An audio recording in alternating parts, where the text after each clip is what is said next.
کرنا ہے وہ عاص بن وائل. ملاحظہ فرمائیے عزیزو، کتاب صحیح بخاری چاپ دار احیاء تراث العربی سنہ 2001 میں کتاب دار احیاء تراث میں چھپی ہے.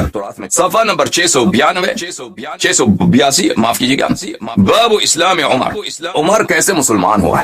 عمر مسلمان ہوا نہیں ہوا؟ تو اگر مسلمان ہوا تو کیسے عمر مسلمان ہوا؟ اس کی اپنی زبانی. عبداللہ ابن عمر روایت کرتے ہیں، لیکن اسے پتہ چلتا ہے کہ عبداللہ ابن عمر اپنے والد سے ایمان روایت کرتے ہیں.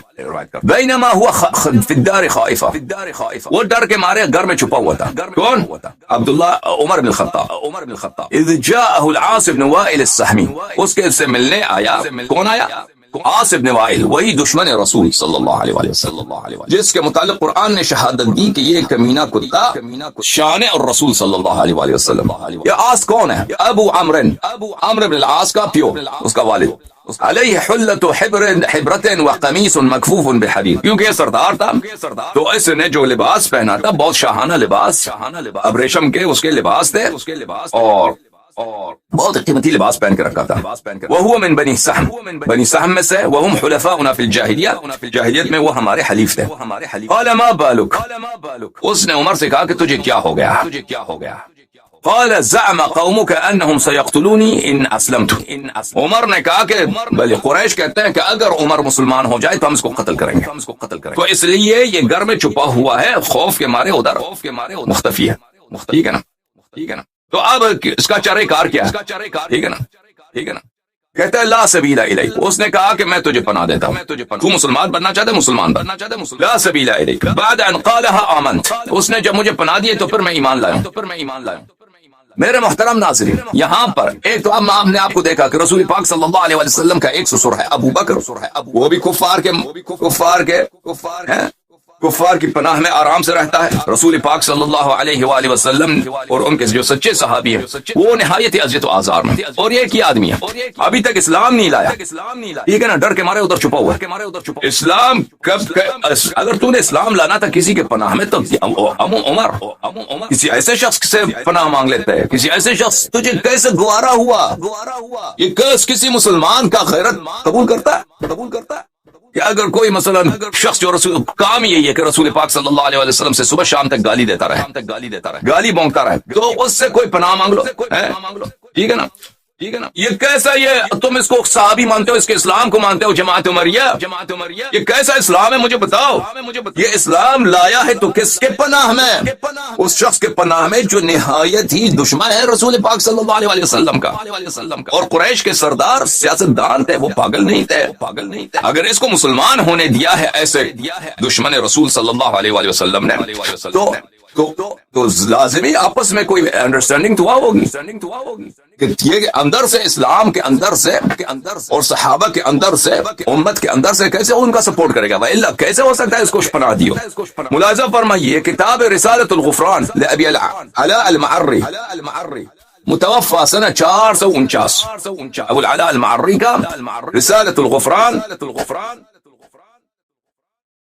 چاپ دار المعارف. یہاں پہ آپ کو لے کے چلتے ہیں میرے عزیز صفحہ نمبر 510 میں اسلام عمر کے متعلق وہ فرماتے ہیں وفي بعض الروايات ان عمر بن الخطاب خرج من بيته يريد مجمعا كانوا يجتمعون فيه للخمار. عمر کو عادت تھی جوئے کھیلنے کی. ٹھیک ہے نا؟ وہ اپنے گھر سے نکلا کہ چلتے ہیں وہاں پہ کوئی قمار کھیلیں گے، جوا کھیلیں گے، کسینو چھوٹا موٹا ہوگا مکے میں، ادھر جائیں گے. فلم يجد فيه احد، وہاں چلا گیا تو ادھر کوئی نہیں ہے. بھائی آج جو ہے نا وہ اڈا جو ہے قمار کا، جوئے کا، وہاں پہ کوئی آیا نہیں ہے. فقال لأذهبن الى الخمار، تو اس نے کہا کہ یہ نہیں ہے تو چلتے ہیں شراب والے کے پاس. جو شرابی یہ سب جماعت عمریہ کے کتب ہیں. نہ بولو کہ یہ اللہ یاری گالی دیتا ہے، گالی میں نہیں دیتا، میں نے گالی ایک نہیں دی. میرا جرم یہ ہے کہ جو ان کے کتاب میں ہے، ان کے روایات میں ہے، ان کے اکابر نے روایت بخاری کو تو یہ قرآن مانتے ہیں نا، وہ میں نے آپ کی خدمت میں پیش کیا. جماعت عمریہ کے خلاف میرے کے پاس میرے رد میں کچھ بھی نہیں. وہ کہیں ایک ہی رد ہے، اللہ یاری نے گالی دی. ٹھیک ہے نا؟ اپنے آپ کو کیونکہ جواب نہیں ہے، جواب کیا دیں گے؟ کس منہ سے جواب دیں گے؟ گالی دی. یہی جھوٹ. اور اسی طرح میرے سب مخالف شیعوں میں بھی جو میرے مخالف ہے نا، وہ یہی کہ اللہ یاری نے گالی دی. تم استدلال دیکھو، دلائل دیکھو. اب تمہاری اپنی کتب سے میں دلیل لے کے آتا ہوں. اس نے کہا لأذهبن إلى الخمار، شرابی کے پاس چلتے ہیں، وہاں جوا اگر نہیں ہے تو شراب پیتے ہیں کچھ، لعلی اجد عنده خمرا، وہاں سے شاید مجھے کچھ بھلے مفت میں یا مثلا وہ صدقہ وغیرہ میں کوئی مجھے شراب دے دے. فلم يجد عنده شيئا، وہاں بھی گیا تو شراب والا بھی کوئی نہیں ملا. قال لأذهبن ولأسلمن، جب اس کو جوا بھی نہیں ملا، شراب بھی نہیں ملا، تو کہا کہ اب چلتے ہیں. وہ رسول اللہ صلی اللہ علیہ وسلم بڑے کریم ہے، وہ ہر ایک کو کھانا کھلاتے ہیں، ان کے در سے خالیات کوئی نہیں آتا. تو میں مسلمان بننا چاہتا ہوں. پھر گیا ہے گھر، ادھر چھپ گیا نا ڈر کے مارے اپنے گھر کے. جب لوگوں کو پتہ چلا کہ یہ مسلمان بننا چاہتا ہے تو لوگوں نے کہا اس کو خوب مارتے ہیں، اس کی خوب پٹائی کرتے ہیں. تو بھاگ کے اپنے گھر چھپ گیا. پھر اس کو اس کافر کو پتہ چلا ہے، عاص بن وائل کو، پھر اس نے اس کو پناہ دیا. تو بہرحال ابو بکر بھی کفار کی پناہ میں، عمر بھی کفار کی پناہ میں، یہ ان کے بھلے، اور یہ ہمیشہ کفار کی پناہ میں رہے. اسی لیے انہوں نے کبھی جنگ ہی نہیں کی نا کفار میں کے خلاف، کبھی کسی جنگ میں انہوں نے تیر نہیں پھینکا، کسی کو کافر کو انہوں نے قتل نہیں کیا. اسی لیے کہ ان کے روابط اور ان کے جو ہے ان کے جو آپس میں ریلیشن شپ تھی کفار سے بہت اسٹرانگ تھی. آتے ہیں واپس آئے غار کی طرف. میرے محترم ناظرین، آئے غار کے متعلق ایک نقطہ بڑا اہم ہے کہ کیا نبی کریم صلی اللہ علیہ وآلہ وسلم نے ابو بکر کو بتایا تھا کہ میں جا رہا ہوں ہجرت کے لیے یا نہیں جا رہا؟ بتایا تھا یا نہیں بتایا تھا؟ ابو بکر کو پتا تھا یا اتفاقاً وہ رسول پاک صلی اللہ علیہ وآلہ وسلم سے عاملہ ہے؟ ملاحظہ فرمائیے کتاب المسند لأحمد بن محمد بن حنبل بتحقیق الشیخ احمد محمد شاکر، چاپ دار الحدیث القاہرہ، جلد نمبر 3 صف، یہ کتاب چھپی ہے سن 1995 میں، صفحہ نمبر 331، حدیث نمبر 3062. لمبی حدیث ہے 3062، اسناد صحیح. حدیث عبداللہ ابن عباس سے ہے اور اس میں مختلف فضائل بیان کیے ہیں اس نے، تقریباً 9-10 فضائل بیان کیے ہیں. سید المسلمین امیر المؤمنین اسد اللہ الغالب مطلوب کل طالب علی بن ابی طالب صلوات اللہ علیہ. اس میں ان کے فضائل میں سے ایک فضیلت جو انہوں نے بیان کی ہے یہاں پر، وہ حدیث بھی صحیح. وکان المشرکون یرمون رسول اللہ صلی اللہ علیہ وآلہ وسلم. ابو بکر تو پناہ میں تھا نا، ابو بکر کس میں تھا؟ مشرکین کے پناہ میں مزے سے. عمر بھی پناہ میں مزے سے. وہ اسلام لایا ہی نہیں جب تک اس کو پناہ نہیں ملی. عمر کو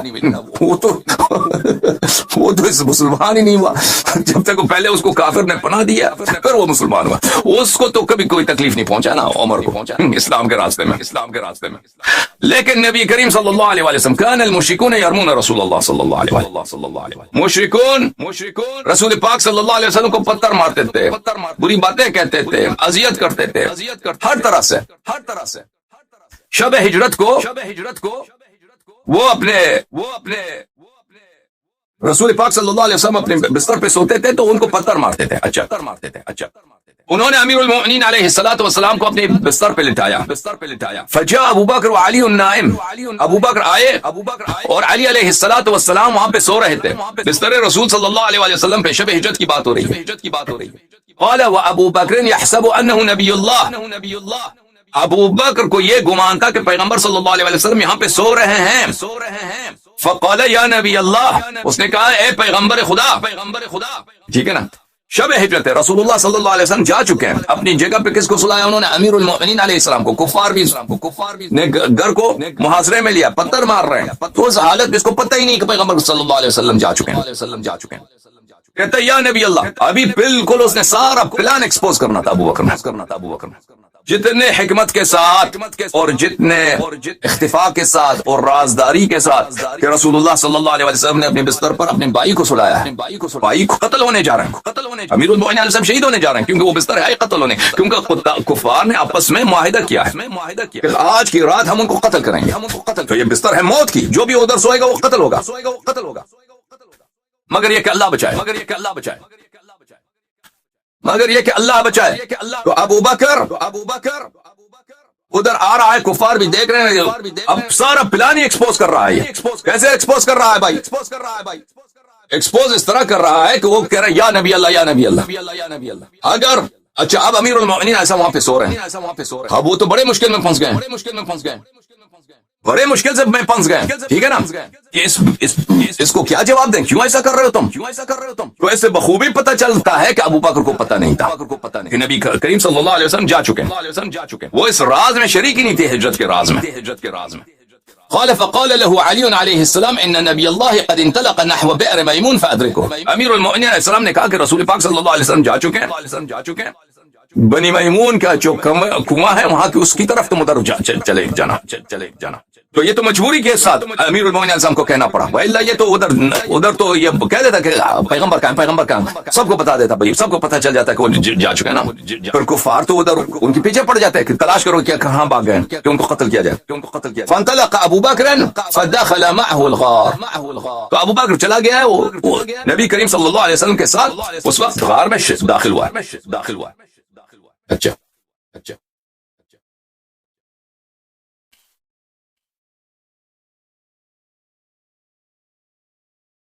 اس حدیث کو کئی لوگوں نے نقل کیا. یہ کتاب فضائل الصحابہ احمد حنبل کی فضائل الصحابہ چاپ ابن الجوزی. اس کتاب میں ملاحظہ فرمائے یہی حدیث صفحہ نمبر 849 میں اس کے متعلق اس کتاب کے محقق بہت بلند پائے کہ وہ حدیث کے پروفیسر ہیں وسیع اللہ عباس، انہوں نے کہا اسناد حسن، انہوں نے بھی کہا اسناد حسن ہے، حالانکہ وہ کٹر وہابی. اور اس میں یہی جملے ہیں، بل یہی جملے جو میں نے آپ کی خدمت میں مسند سے نقل کی یہاں پر بھی. اچھا المستدرک على الصحیحین للحاکم النیشابوری چاپ دار الکتب العلمیہ الجزء الثالث چھپی ہے کتاب سنہ 2002 میں. یہاں پر ملاحظہ فرمائیے حدیث نمبر 4652 صفحہ نمبر 143 وہی حدیث عبداللہ ابن عباس کی حدیث جو جامع فضائل امیر المؤمنین علیہ السلام ہے. وكان المشركون يرمون رسول اللہ صلی اللہ علیہ وسلم قال في التلخیص حدیث صحیح. ذہبی نے بھی کہا ہے کہ حدیث صحیح ہے. الفاظ کو میں دوبارہ نہیں پڑھتا، الفاظ وہی ہیں، دوبارہ پڑھنے کی ضرورت نہیں ہے. اور حاکم نے بھی کہا کہ هذا حدیث صحیح الاسناد. حاکم نے بھی اور ذہبی جو ناصبی کٹر ہے اس نے بھی کہا کہ حدیث صحیح.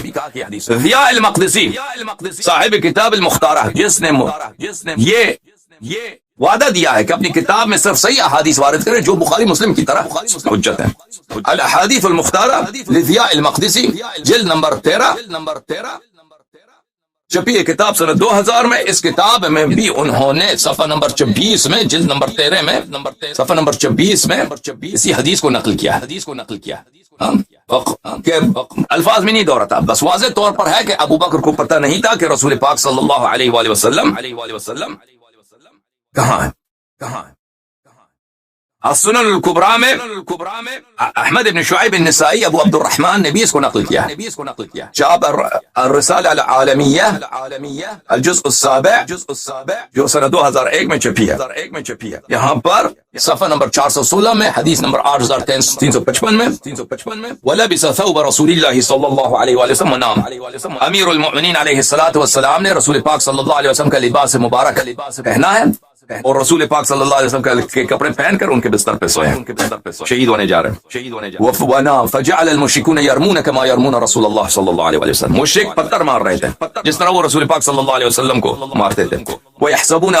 وهم يحسبون انه نبی اللہ، وہ یہ سمجھ رہے تھے کہ یہاں پہ پیغمبر صلی اللہ علیہ وسلم سو رہے ہیں. فجاء ابو بکر فقال یا نبی اللہ.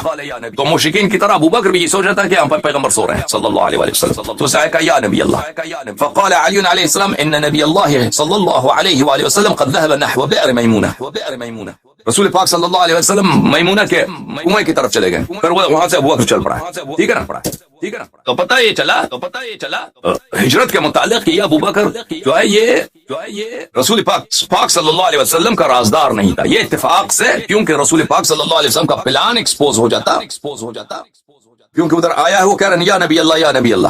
کفار وہاں پہ گھیرے میں لے وہ پتھر مار رہے ہیں، ان کو پتہ چلے کہ نبی اللہ صلی اللہ علیہ وسلم نہیں ہے تو سارا پلان ایکسپوز ہو جائے گا، نبی اللہ صلی اللہ علیہ وسلم قتل ہو جائیں گے. تو امیر المؤمنین علیہ السلام کو کہنا پڑا کہ وہ کہیں اور ہے. تو یہ پیچھے پڑ گیا، پھر نبی کریم صلی اللہ علیہ وسلم وہاں سے اس کو ساتھ لے کے گئے کیونکہ اگر واپس اس کو پلٹا دیتے یہ پتہ نہیں ہے کفار کو کیا بتا دیتا.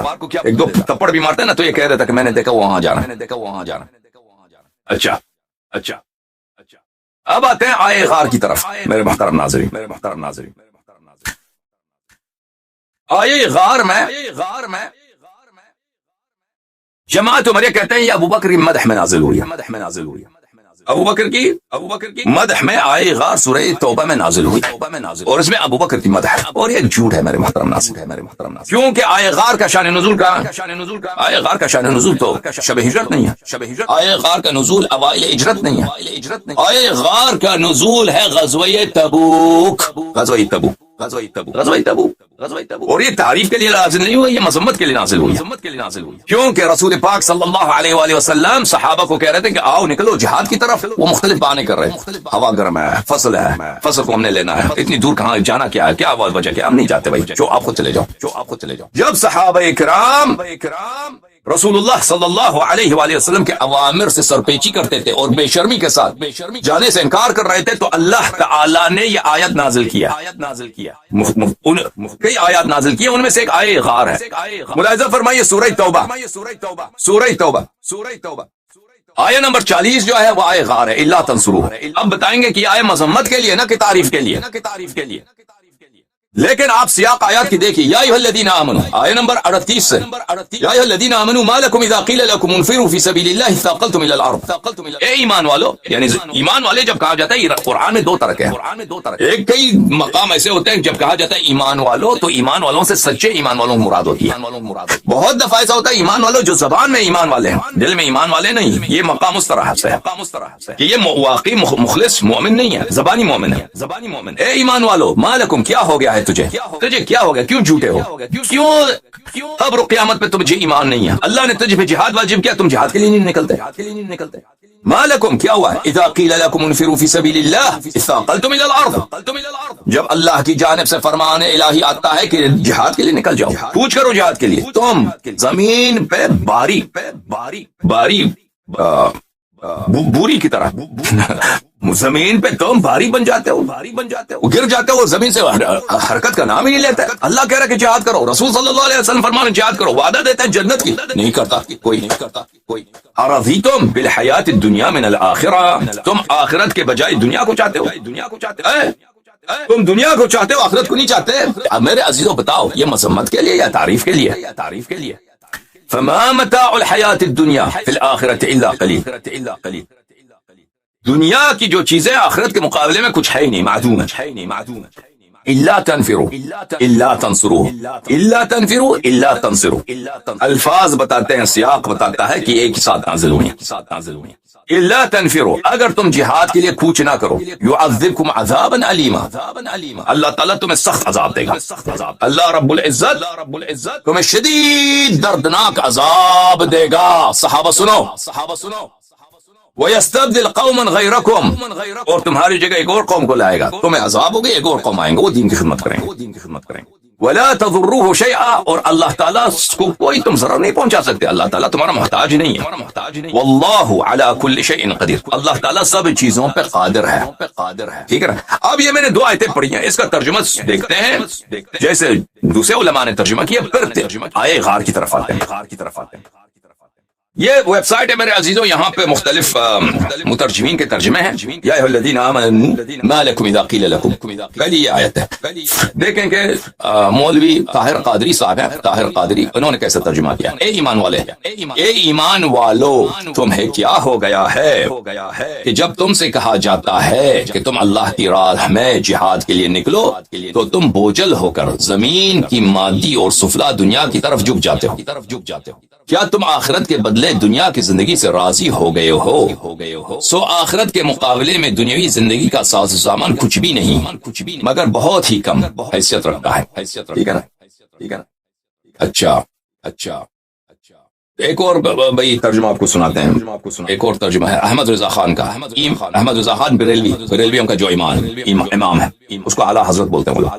اے ایمان والو، تمہیں کیا ہوا جب تم سے کہا جائے کہ خدا کی راہ میں کوچ کرو تو بوجھ کے مارے زمین پر بیٹھ جاتے ہو؟ کیا تم نے دنیا کی زندگی آخرت کے بدلے میں پسند کی ہے، اور جیتی دنیا کا اسباب آخرت کے سامنے نہیں مگر توڑا۔ اچھا، اس کے بعد الا تنفروا يعذبكم عذابا الیما، آیت نمبر 39۔ اگر تم نے کوچ نہیں کیا تو تمہیں اللہ تعالیٰ دردناک سزا سنائے گا، اور تمہارے سوا اور لوگوں کو بدل لے آئے گا، تم اللہ تعالیٰ کو کوئی نقصان نہیں پہنچا سکتے، اور اللہ ہر چیز پہ قادر۔ ترجمہ واضح ہے۔ اچھا، یہ دو آیتیں. تیسری آیت اسی سیاق میں جو نازل ہوئی ہیں. تو پتہ چلا عزیزوں کہ یہ کہاں پہ شان نزول ہے. شان نزول اس کی غزوہ تبوک ہے. اگر یہ ابو بکر کی مدح کے لیے ہوتی نا تو وہی وقت نازل ہوتا. بات یہ ہے یہ ابو بکر کی تعریف کے لیے نازل ہوئی ہوتی تو شب ہجرت نازل ہوتا. ہجرت کے فوراً بعد، ایک ہفتے بعد، 2 ہفتے بعد نازل ہوتا. یہ تو کئی سالوں کے بعد نازل ہوئی ہے. اور کس لیے نازل ہوئی ہے؟ مذمت کے لیے کہ تم صحابہ تم بغیرت ہو. رسول پاک صلی اللہ علیہ وسلم کہتے ہیں، فرماتے ہیں کہ جہاد کے لیے نکلو، تم نکلنے کا نام ہی نہیں لیتے، نصرت نہیں کرتے رسول پاک صلی اللہ علیہ وسلم. اللہ تجھے سخت عذاب دے گا، خبردار. یہ مذمت کے لیے آیا ہے. الا تنصروہ، اگر تم ابھی غزوہ تبوک میں سب دیکھیں مختلف کتابوں میں یہ اس کی غزوہ تبوک کی بات ہو رہی ہے. الا تنصروہ، اگر تم رسول پاک صلی اللہ علیہ وسلم کی نصرت ابھی نہیں کرتے فقد نصرہ اللہ. اس وقت شب ہجرت بھی تم لوگوں نے نصرت نہیں کی تھی. اس وقت بھی اللہ نے نصرت کی تھی. اس وقت اس کا ناصر کون تھا؟ ٹھیک ہے نا. فقد نصرہ اللہ. یہ مذمت کے لیے نہ تعریف کے لیے. اچھی طرح سے جان لو. اگر تعریف کے لیے ہوتی تو شب ہجرت نازل ہوتی، ہجرت کے بعد نازل ہوتی. یہ تو کئی سال بعد کے لیے نازل ہوئی ہے. اور کس لیے نازل ہوئی ہے؟ اس لیے کہ صحابہ رسول پاک صلی اللہ علیہ وسلم کی فرمان کو نہیں سنتے تھے، جہاد کے لیے نصرت کرنے سے گریز کرتے تھے. تو فرمایا کہ اگر تم ابھی نصرت نہیں کرتے، اس زمانے میں بھی تم نے نصرت نہیں کیا تھا. شب ہجرت مکے میں تم نے لوگوں نے کہا نصرت کی. تم سب تو کفار کے پناہ میں گئے تھے. ابو بکر کفار کے پناہ میں، عمر کفار کی پناہ میں. اس وقت کب تمہارے تو ریلیشن اچھے تھے ان لوگوں سے، روابط تو اچھے تھے آپ کے کفار سے. اس زمانے میں بھی تم نے نصرت نہیں کی تھی. کس نے نصرت کیا تھا؟ اللہ نے نصرت کیا تھا. اذ اخرجہ. اب میں اس آیت کا ترجمہ کروں گا عزیزو، اور آپ مجھے بتائیں اپنی دین ایمانداری سے عقل کے ساتھ اس میں ابو بکر کی تعریف کہاں تھی؟ ٹھیک ہے نا.